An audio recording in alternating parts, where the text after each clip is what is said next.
ತಾಲೂಕಿನ ಚಿಟ್ಟೇನಹಳ್ಳಿ ಗ್ರಾಮ ಪಂಚಾಯಿತಿ ವ್ಯಾಪ್ತಿಯ ಬೆಳ್ತೂರು ಗ್ರಾಮದಲ್ಲಿ ಜೆಡಿಎಸ್ ಪಕ್ಷದ ಕಾರ್ಯಕರ್ತರ ಸಮಾವೇಶವನ್ನು ಮಾಜಿ ಶಾಸಕ ಕೆ ಮಹದೇವ್ರವರು ಉದ್ಘಾಟಿಸಿದರು. ನಂತರ ಮಾತನಾಡಿದ ಅವರು, ಪಕ್ಷ ಸಂಘಟನೆ ಬಲಪಡಿಸುವುದು ಪ್ರತಿಯೊಬ್ಬ ಕಾರ್ಯಕರ್ತನ ಪ್ರಮುಖ ಕರ್ತವ್ಯವಾಗಿದೆ. ಬೂತ್ ಮಟ್ಟದಲ್ಲಿ ಪಕ್ಷವನ್ನು ಇನ್ನಷ್ಟು ಗಟ್ಟಿಗೊಳಿಸಿ ಜನರ ನಡುವೆ ಪಕ್ಷದ ಸಾಧನೆಗಳು ಹಾಗೂ ನಿಲುವುಗಳನ್ನು ಪರಿಣಾಮಕಾರಿಯಾಗಿ ತಲುಪಿಸುವ ಕೆಲಸ ಮಾಡಬೇಕು. ಮುಂಬರುವ ಚುನಾವಣೆಗಳಲ್ಲಿ ಜೆಡಿಎಸ್ ಪಕ್ಷದ ಅಭ್ಯರ್ಥಿಗಳು ಭರ್ಜರಿ ಗೆಲುವು ಸಾಧಿಸುವಂತೆ ಕಾರ್ಯಕರ್ತರು ಒಗ್ಗಟ್ಟಿನಿಂದ ಶ್ರಮಿಸಬೇಕೆಂದು ಕರೆ ನೀಡಿದರು.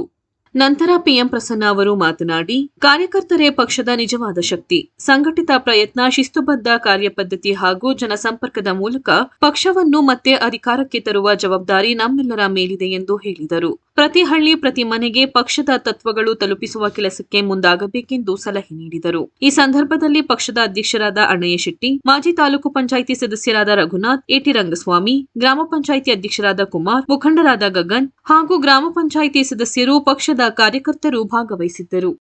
ಬೆಳೆಸಿಕೊಂಡು ನಾವು ಯಾವ ರೀತಿ ಹೋರಾಟವನ್ನು ಮಾಡಿದ್ರೆ ರಾಜಕೀಯದಲ್ಲಿ ಜನರ ಮನಸ್ಸನ್ನ ಗೆಲ್ಲಬಹುದು ಅಂತಕ್ಕಂಥ ಭಾವನೆಗಳನ್ನ ಮನಸ್ಸಲ್ಲಿ ಬೆಳೆಸ್ಕೊಂಡು ಹೋರಾಟ ಮಾಡಿದವು. ನಾವು ಯಾವುದೋ ಕುಟುಂಬದಲ್ಲಿ ಹುಟ್ಟು ಬಂದ್ಬಿಟ್ಟು ಶ್ರೀಮಂತ ಕುಟುಂಬದಲ್ಲಿ ಹುಟ್ಟಿದೀವಿ, ನಮ್ಮ ತಂದೆ ಶಾಸಕರಾಗಿದ್ರು, ನಮ್ಮ ತಾತ ಮಂತ್ರಿ ಆಗಿದ್ರು, ಅವರ ನೆರಳಿನಿಂದ ನಾವು ರಾಜಕಾರಣ ಮಾಡ್ತಾ ಇದೀವಿ ಅಂತಕ್ಕಂಥ ಹುಟ್ಟನ್ನ ತೋರಿಸಲಿಲ್ಲ.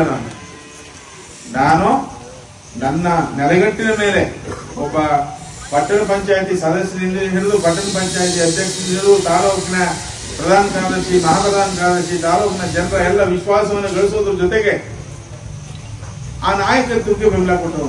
ಯಾರೋ 4 ಜನ ಮಾದೇವು ಸರಿ ಇಲ್ಲ, ನಿಮಗೆ ನಾಳೆ ಒಂದಲ್ಲ ಒಂದಿನ ಪೈಪೋಟಿಯನ್ನು ಕೊಡ್ತಾನೆ, ನೀವು ಬಿಟ್ರೆ ನಿಮ್ಗೆ ಭವಿಷ್ಯ ಅಂತಕ್ಕಂಥ ಮಾತನ್ನ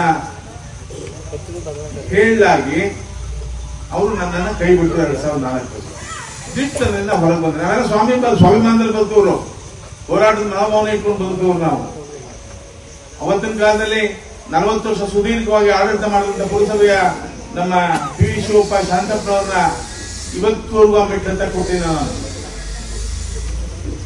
ಯಾಕೆಂದ್ರೆ ಅವರು ಜನರ ಪರವಾಗಿ ಕೆಲಸ ಮಾಡ್ತಿರ್ಲಿಲ್ಲ, ಊರಿನ ಬಗ್ಗೆ ಕಾಳಜಿ ಇರಲಿಲ್ಲ.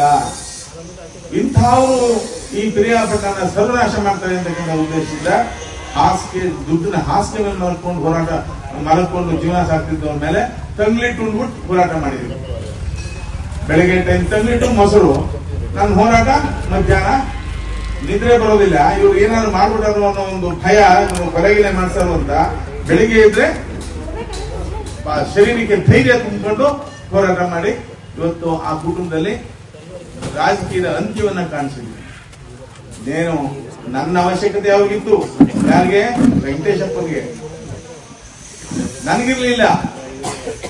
ಆದರೂ ಸಹ ಆ ನಾಯಕತ್ವಕ್ಕೆ ನಾನು ಸ್ತುತಿ ಬರೆದ ಹಾಗೆ ಅವರನ್ನ ಬೆಂಬಲಿಸಿಕೊಂಡು, ನೀವೇ ನೋಡ್ತಿದ್ರಿ ಅವ್ರ ಜೊತೆ ಬಂದು ಮತ ಕೇಳ್ತಕ್ಕಂಥದ್ದು, ಅವ್ರ ಪರವಾಗಿ ನಮ್ಮ ವೆಂಕಟೇಶ್ ಅವ್ರು ಸಿಗ್ತಾ ಇಲ್ಲ, ಈ ಕೆಲಸ ಆಗ್ಬೇಕು ಅಂತ ಹೇಳಿದ್ರೆ ಆ ಕೆಲಸ ನಾನು ಮಾಡ್ಕೊಡ್ತಕ್ಕಂಥ ಹೆಚ್ಚು ಜವಾಬ್ದಾರಿಯನ್ನು ವಹಿಸಿ ತಾಲೂಕಿನಾದ್ಯಂತ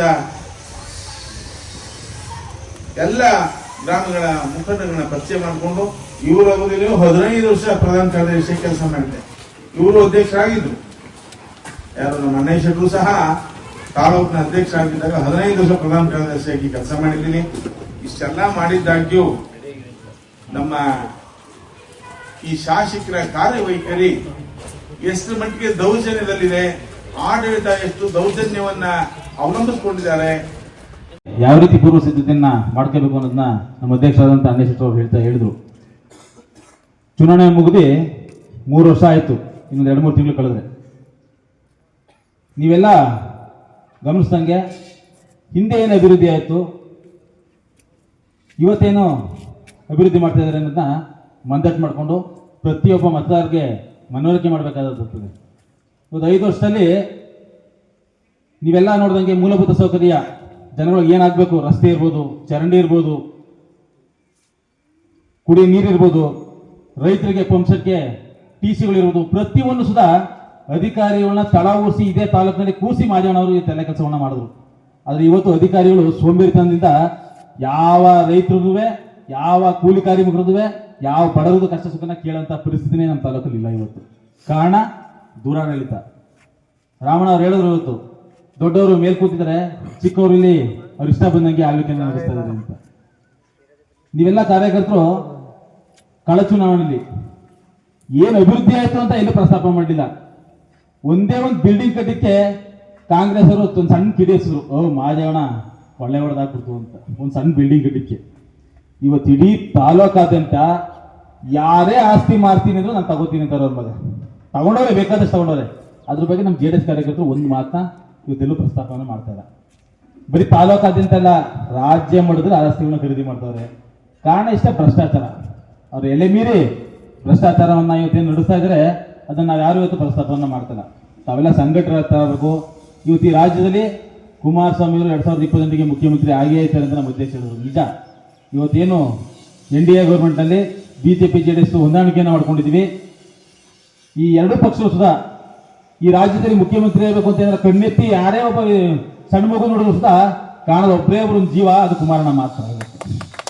ಯಾಕಂತ ಹೇಳಿದ್ರೆ ಇವತ್ತು ರಾಜ್ಯದಲ್ಲಿ ರೈತರ ಪರವಾಗಿ, ಬಡವರ ಪರವಾಗಿ, ಕಾರ್ಮಿಕರ ಪರವಾಗಿ ಕೆಲಸ ಮಾಡಿದಂಥ ಏಕೈಕ ವ್ಯಕ್ತಿ ಕುಮಾರಣ್ಣ ಅವರು. ರೈತರು ಇವತ್ತು ನರಳಾಡ್ತಾ ಇದ್ರೆ ಸ್ಥಿರವಾದ ಬೆಲೆನೇ ಸಿಗ್ತಾನೆ, ಅವ್ರಿಗೆ ಬೇಕಾದಂಥ ಸವಲತ್ತುಗಳು ಸಿಗ್ತಾನೆ, ಗೊಬ್ಬರಗಳನ್ನ ಇವತ್ತು ಖರೀದಿ ಮಾಡೋಕ್ಕಾಗದೆ ದುಬಾರಿ ವ್ಯವಸ್ಥೆ ಇವತ್ತು ಕಂಗಾಲಾಗದೇ ಇದೆ ಅಂತ